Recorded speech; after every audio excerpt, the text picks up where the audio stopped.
함께 읽은 창세기 31장 17절로 25절까지의 말씀을 중심으로 받을 은혜가 아직도 더 남아있습니다. 받을 은혜가 아직도 더 남아있습니다. 라고 하는 제목으로 함께 은혜를 나누도록 하겠습니다. 그일라는 유다지파에 속한 성읍들 가운데 하나였습니다.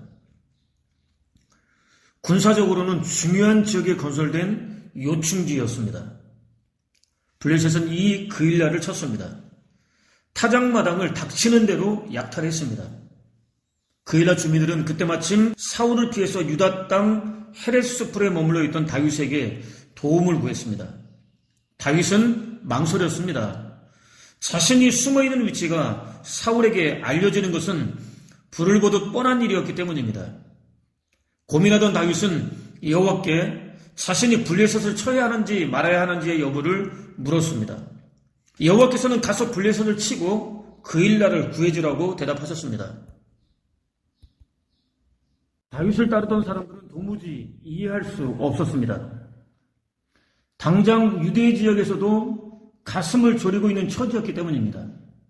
블레셋을 치기 위해서 그일라로 간다는 것은 위험을 자초하는 일이었기 때문입니다. 적극적으로 반대하면서 만류했습니다. 다윗은 다시 한번 여호와께 여쭈었습니다. 여호와께서는 이번에도 망설이지 말고 당장 그일라로 내려가라고 명령하셨습니다. 블레셋을 그의 손에 붙이시겠다고 약속해 주셨습니다.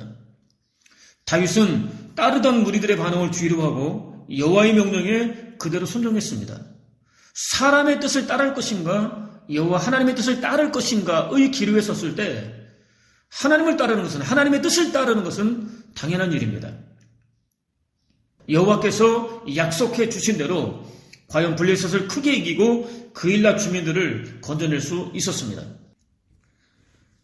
비록 사울에게 쫓기는 신세지만 기름 부음 받은 성민 이스라엘의 왕이요 구원자로서의 사명을 온전히 감당했습니다. 하나님의 사람들에게서 반드시 발견할 수 있는 특징이어야 합니다. 동시에 따르던 무리들의 우려가 현실이 되어 나타났습니다. 다윗이 그일라를 블레셋의 압제로부터 건져냈다는 소식은 즉시 사울 왕에게 전해졌습니다. 사울은 속으로 하나님께서 그놈을 내 손에 넘겨주셨구나. 빗장 성문이 있는 성읍으로 들어갔으니 제 발로 함정에 찾아든 격이군 이라고 중얼거렸습니다. 자신이 지휘하는 최정예 부대를 소집했습니다. 곧장 그일라로 내달렸습니다. 다윗의 부대를 물샐 틈 하나 없이 완벽하게 포위했습니다. 위기에 직면한 다윗은 다시 여호와 앞에 섰습니다. 사울이 올지 그일라 사람들이 자신을 사울에게 넘겨줄지의 여부를 여쭈었습니다. 여호와께서는 사울이 온다고 대답해 주셨습니다. 다윗은 다시 그일라 유지들이 자신을 사울에게 넘겨줄지의 여부를 여쭈었습니다. 내심 자신이 블레셋의 압제로부터 건져준 그일라 유지들은 자기 편이 되어줄 것이라고 기대했습니다. 그들과 연합하여 사울과 맞서서 싸울 계획까지 세웠습니다. 여호와의 대답은 그의 기대를 산산조각내고 말았습니다. 넘겨준다고 그일라 유지들이 다윗을 사울에게 넘겨준다고 대답하셨기 때문입니다. 다윗 입장에서는 믿는 도끼에 발등 찍히는 것과 마찬가지였습니다. 기가 막혔습니다. 다윗이 그일라를 도와준 것은 10년 전의 일도 5년 전의 일도 1년 전의 일도 몇 달 전의 일도 아니었습니다. 불과 얼마 전의 일이었습니다. 다윗이 적극적으로 나서서 구원해주지 않았다면 블레셋에 의해서 전멸할 수도 있는 처지였습니다. 그런 그들이 다윗을 도와주기는 그냥 오히려 배신했습니다. 사울 편으로 돌아섰습니다. 세상에 믿을 사람 하나 없다는 말이 그대로 현실이 되어 나타났습니다. 기대했던 다윗은 크게 낙심했습니다. 따르는 무리들을 이끌고 즉시 그일라를 떠났습니다. 자신을 죽이려는 사울을 피해서 십이라는 광야로 숨어들었습니다. 그때 생각지도 않은 사람이 찾아왔습니다. 사울의 아들 요나단이었습니다. 걱정 말게. 아버지의 손이 자네에게 미치지 못할 것이네. 결국은 자네가 이스라엘을 다스리는 왕이 되고 나는 자네 다음이 될 것을 아버님도 알고 계신다네 라고 격려해 주셨습니다. 단순히 격려하는 차원에서만 끝내지 않았습니다. 여호와 앞에서 서로 언약까지 맺었습니다. 사실 그는 다윗을 죽이려는 사울의 자리를 자연 승계할 적임자였습니다. 나라와 민족을 위해서라고 한다면 하나밖에 없는 목숨이라고 할지라도 조금도 아끼지 않았습니다. 누구보다도 탁월했습니다. 그런 그가 일부러 찾아왔습니다. 하나님께서 도와주실 것이라고 격려해 주었습니다. 인간적으로 볼 때 가장 신뢰하기 어려웠던 사람이 누구에게서도 받기 어려운 격려를 해 주었습니다. 다윗은 가장 신뢰할 수 있으리라고 여겼던 그일랴 사람들의 배신을 통해서 유일한 피난처 되시는 여호와 하나님 한 분만 더욱더 바라보고 믿고 의지하며 신뢰할 수 있었습니다. 위기의 순간 아직 받을 은혜가 더 남아있다는 사실을 확인할 수 있습니다. 인생은 고해입니다. 어떤 환난과 시험이 어떤 모습으로 닥쳐올지는 누구도 쉽게 예상할 수 없습니다. 오늘은 어제와 다릅니다. 내일은 오늘과 다릅니다. 거기다 저와 여러분의 예상은 수시로 빗나갑니다. 도움을 줄 것이라고 기대했던 사람은 등을 돌립니다. 누구를 의지해야 할지 도무지 예측할 수 없습니다. 그런데 예상할 수 없는 그것이 은혜입니다. 하나님 한 분만 믿고 의지할 수 있기 때문입니다. 하나님께서는 저와 여러분을 위해서 그때까지도 남겨놓으신 은혜를 반드시 받아야 하는 은혜를 부어주실 것이기 때문입니다. 저와 여러분이 전혀 예상하지 못했던 은혜를 부어주실 것이기 때문입니다. 그렇다면 오늘 저와 여러분은 과연 어떻습니까? 위기의 순간 어떻게 하십니까? 오직 하나님 한 분만 믿고 의지하십니까? 받아야 할 은혜를 다 받아들이고 있습니까? 본문은 야곱이 일어나 자식들과 아내들을 낙타들에게 태우고 그 모험과 모든 가축과 모든 소유물 곧 그가 밧단 아람에서 모은 가축을 이끌고 가나안 땅에 있는 그의 아버지 이삭에게로 가려 할세라고 시작됩니다. 이끌고는 몰다, 인도하다, 안내하다, 끌고 가다, 바람이 일게 하다 등의 뜻입니다. 강압적으로 내몰다 또는 의도하고 있던 목적지를 향해서 억지로 끌고 가다 등의 뜻도 함축되어 있습니다. 야곱은 하나님의 계시와 아내들의 동의에 힘을 얻었습니다. 귀향길에 오르기로 결정했습니다. 단호했습니다. 서둘렀습니다. 지나온 길에 바람과 먼지가 일어날 정도로 재촉했습니다. 보면은 그때 라반이 양털을 깎으러 갔으므로 라헬은 그의 아버지의 드라빔을 도둑질하고 야곱은 그의 거취를 아람 사람 라반에게 말하지 아니하고 가만히 떠났더라라고 이어집니다. 유목민들에게 있어서 양털을 깎는 일은 대단히 큰 연중 행사였습니다. 하루 이틀로 끝나지 않았습니다. 큰 잔치를 배설했습니다. 평소 가까이 지내던 친구들을 초청했습니다. 당연히 야곱에 대한 라반과 그의 자녀들의 감시가 소홀해질 수밖에 없었습니다. 야곱은 이런 사실을 누구보다 잘 알고 있었습니다. 이때를 틈타서 하란을 떠나기로 결정했습니다. 한편 드라빔은 구복, 점술, 심탁 행위 등과 관련되어 있는 가정의 수호신입니다. 인간 형상을 닮은 반신상입니다. 나무나 은등으로 만들었습니다. 종류는 작은 것에서부터 사람의 키에 맞먹을 정도로 큰 것에 이르기까지 다양했습니다. 유대 역사가인 그의 주장에 따르면 고대 메소포타미아 사람들은 멀리 여행을 떠날 때면 하나의 관습처럼 반드시 소지하고 다녔습니다. 라헬이 도망치듯 은밀하게 하란을 떠나는 긴박한 상황에서도 아버지의 처소했던 드라빔을 훔친 이유를 확인할 수 있습니다. 라반의 사후 남편 야곱에게 상속권이 있음을 보증하기 위해서였습니다.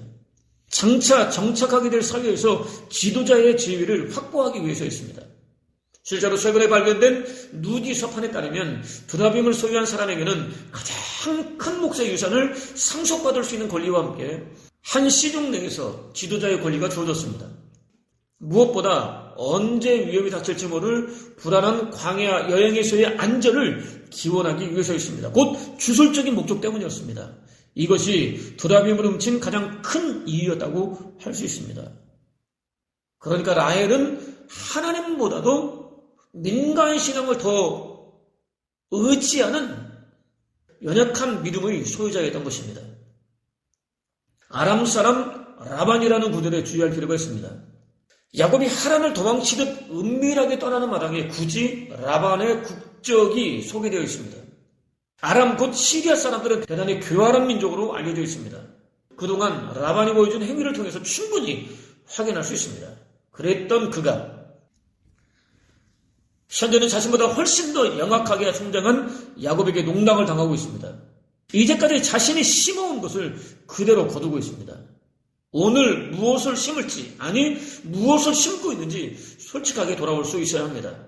당장은 아니랄지라도 언젠가 하나님의 정하신 때가 이르게 되면 심은 그대로 거두게 될 것이기 때문입니다. 본문은 그가 그의 모든 소유를 이끌고 강을 건너 길르앗산을 향하여 도망한 지 3일 만에 야곱이 도망한 것이 라반에게 들린지라 라반이 그의 형제를 거느리고 7일 길을 쫓아가 길르앗산에서 그에게 이르렀더니 라고 이어집니다. 성경은 자기 짐승과 야곱 짐승 사이에 사흘 길의 간격을 두었다라고 말씀합니다. 라반은 자신이 치는 짐승들을 야곱이 치는 짐승들로부터 사흘 길을 떨어뜨려 놓았습니다. 자기 딴에는 야곱이 자신의 몫으로 요구했었던 짐승들이 나올 수 있는 가능성을 사전에 완전히 차단했다고 확신했습니다. 물론 그의 계획은 허사로 돌아갔습니다. 야곱의 짐승은 하루가 다르게 드러나는 반면 그의 짐승은 눈에 띄게 줄어들었습니다. 하나님께서 그가 착복했던 모든 것을 빼앗아서 야곱에게 돌려주셨습니다. 자신이 행한 대로 돌려받았습니다. 야곱이 자기도 모르게 하란을 떠났다는 사실도 사흘이 지난 뒤에야 알게 되었습니다. 도저히 참을 수 없는 분노가 끌어올랐습니다. 즉시 집에서 기르고 있던 종들과 가족들로 추격대를 꾸렸습니다. 하루에 70km 이상씩 일주일을 달렸습니다. 하란으로부터 약 480km 떨어진 길르앗 산지에 장막을 치고 있었던 야곱 일행을 따라잡았습니다. 반면 야곱의 일행 속에는 다수의 부녀자들이 포함되어 있었습니다. 짐승들은 헤아릴 수 없을 정도로 많았습니다. 야곱은 급한 마음과 달리 속도를 낼 수 없었습니다. 거기다 길르앗 산지는 높고 험하기로 유명했습니다. 더 이상의 이동은 무리였습니다. 특히 야곱은 라반의 영향권으로부터 완전히 벗어났다고 판단했습니다. 쉬지 않고 재촉하며 몰아붙였던 걸음을 잠시 멈췄습니다. 장막을 쳤습니다. 얼마 지나지 않아서 뒤늦게 출발한 라반의 추격대가 들이닥쳤습니다. 전혀 생각하지 못했던 위기였습니다. 자칫 천신만고 끝에 얻은 재물과 함께 목숨까지 잃을 수도 있었습니다. 그러나 본문은 밤에 하나님이 아람 사람 라반에게 현몽하여 이르시되 너는 상과 야곱에게 선악간에 말하지 말라 하셨더라. 라반이 야곱을 뒤쫓아 이르렀으니 야곱이 그 산에 장막을 친지라. 라반이 그 형제와 더불어 길르앗 산에 장막을 치고 라고 마무리됩니다. 선악간을 직역하면 선에서 악에 이르기까지입니다. 히브리인들이 무엇이든지라는 뜻으로 사용하는 관용어입니다. 밤은 라반이 길르앗 산지에 도착하기 전날 밤을 가리킵니다. 하나님께서 라반의 꿈속에 나타나셨습니다. 야곱과 라반 둘 사이에 초자연적으로 개입하셨습니다. 야곱에게 어떤 해로운 행위도 하지 말라고 말씀하셨습니다. 그대로 가게 두라고 말씀하셨습니다. 해도 되고 안 해도 되는 권면이 아니었습니다. 반드시 따라야만 하는 절대 명령이었습니다. 야곱의 입장에서는 전혀 생각하지 못하고 있었던 은혜였습니다. 하나님의 입장에서는 야곱에게 주시기 위해서 오래전부터 예비하셨던 은혜였습니다. 야곱이 받아야 할 은혜가 아직도 더 남아있었던 것입니다. 오늘 저와 여러분에도 마찬가지입니다. 저와 여러분들이 받아야 할 은혜는 아직도 더 많이 남아있습니다. 어렵고 힘든 순간이 주어진다 할지라도 절대로 낙심하거나 절망하지도 말고 하나님을 붙잡은 손을 놓지도 말아야 하는 이유입니다. 모세는 야곱을 만나신 곳은 광야에서 있다. 수산한 울음소리만이 들려오는 빈 들판에서 만나 감싸주시고 키워주시며 당신의 눈동자처럼 아껴주셨다라고 외쳤습니다. 선지자는 만군의 여호와가 독수리처럼 예루살렘 위를 날며 지켜주리라. 지켜주고 건져주고 아껴주고 구원해주리라 라고 외쳤습니다. 예수 그리스도께서는 참새 2마리가 단돈 한 집에 팔리지 않느냐. 그러나 그런 참새 한 마리도 너희 아버지께서 허락하지 않으시면 땅에 떨어지지 않는다. 아버지께서는 너희의 머리카락까지도 낱낱이 다 세워두셨다. 그러니 두려워하지 마라. 너희는 수많은 참새보다 훨씬 더 귀하다라고 말씀하셨습니다. 그렇습니다. 헐값에 팔리는 참새 한 마리도 하나님의 허락 없이는 떨어지지 않습니다. 하나님의 사람들은 수를 헤아릴 수 없는 이 참새들보다 비교할 수 없을 정도로 훨씬 더 귀합니다. 하나님께서 위기의 때가 되면 친히 만나주십니다. 감싸주십니다. 키워주십니다. 아껴주십니다. 머리털 하나 상하지 않도록 지키시고 또 지켜주십니다. 모든 악의 세력으로부터 건져주십니다. 마침내 구원해 주십니다. 바로 이 놀라운 은혜가 주어질 것이라고는 생각조차 하지 못하고 있었던 야곱에게 임했습니다.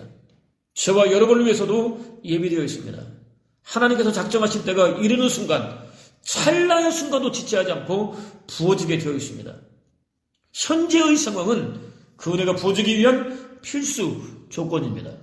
오늘 어떤 환경과 상황과 조건 속에 놓여있다 할지라도 눈물 나고 가슴 아프고 밤잠을 이루지 못할 그런 상황에 놓여있다 할지라도 절대로 포기하지 말아야 합니다. 현재의 상황은 장차 받을 은혜를 위한 필수 조건이기 때문입니다. 한 청년이 선교사가 되기로 결심했습니다. 신학 과정을 마치고 선교사 시험까지 합격했습니다. 말로 표현하기 어려울 정도로 기뻤습니다. 안타깝게도 옷과 신발을 사기 위해서 시장에 나갔다가 교통사고로 나가고 말았습니다. 한쪽 다리를 잃었습니다. 의적을 하게 된 그는 크게 낙심했습니다.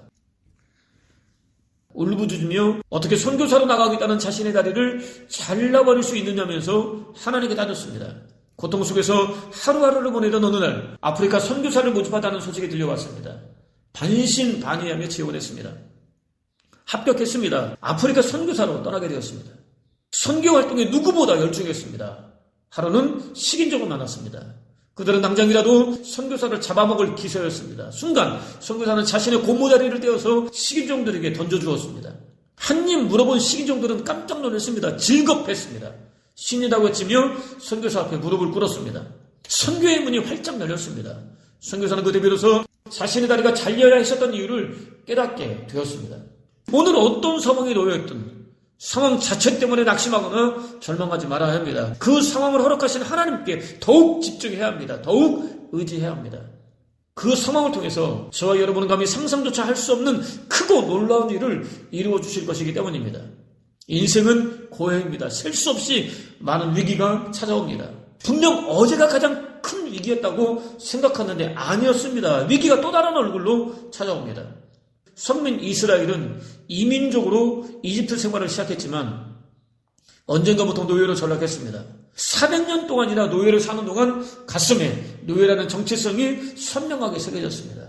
그들에게 출애굽이라는 전혀 예상하지 못했던 은혜가 임했습니다. 조상 아브라함에게 이미 약속해 주셨던 은혜였습니다. 예비된 은혜였습니다. 노예 생활을 하는 동안 감히 꿈꾸지 못했던 재물까지 생겼습니다. 더 이상 노동 현장으로 가지 않아도 되었습니다. 정해져 있는 일을 하지 않아도 되었습니다. 그야말로 기적이 일어났습니다. 다시 위기가 찾아왔습니다. 홍해가 앞길을 막았습니다. 뒤에서는 최신식 무기로 무장한 바로의 최정예 부대가 쫓아오고 있었습니다. 참다 그럴 줄 알았다며 부정적인 DNA를 내놓으려고 하는 순간 홍해가 갈라졌습니다. 바닷길을 마른 땅같이 건널 수 있었습니다. 뒤쫓아오던 바로의 군대는 바다에 수장되었습니다. 두렵고 떨리게 만들었던 위협이 순식간에 눈앞에서 사라졌습니다. 저절로 춤과 노래가 나왔습니다. 전혀 예상하지 못했던 크고 놀라운 은혜였습니다. 광야 생활이 시작되었습니다. 뜨거운 태양이 인정사정보지 않고 장렬하는 광야를 물없이 3일 동안이나 걸었습니다. 너무나 막막했습니다. 생존의 위협까지 느꼈습니다. 인내가 한계를 드러냈습니다. 자연스럽게 흘러나오던 찬양은 어디론가 사라져버리고 없었습니다. 그 자리를 원망과 불평이 차지했습니다. 동시에 오아시스가 나타났습니다. 물을 마실 수 있게 되었다는 기쁨도 잠시 너무나 썼습니다. 원망을 참을 수 없었습니다. 위험을 느낀 지도자는 하나님께 도움을 구했습니다. 하나님께서는 나뭇가지를 물에 던지라고 명령하셨습니다. 쓴물이 변했습니다. 거기다 물샘 12개와 야자나무 70그루가 있는 대규모의 오아시스가 나타났습니다. 이렇게 인생은 위기만 이어지지 않습니다. 은혜도 찾아오고 있습니다. 위기와 은혜는 반복됩니다. 위기를 믿음으로 버티면 반드시 하나님께서 주시려고 예비해 오신 크고 놀라운 은혜를 만날 수 있습니다. 기억하십시오. 이제까지 받은 은혜가 다가 아닙니다. 하나님의 은혜는 아직 더 남아 있습니다. 저와 여러분이 받아 누릴 수 있는 은혜는 무궁무진하게 예비되어 있습니다.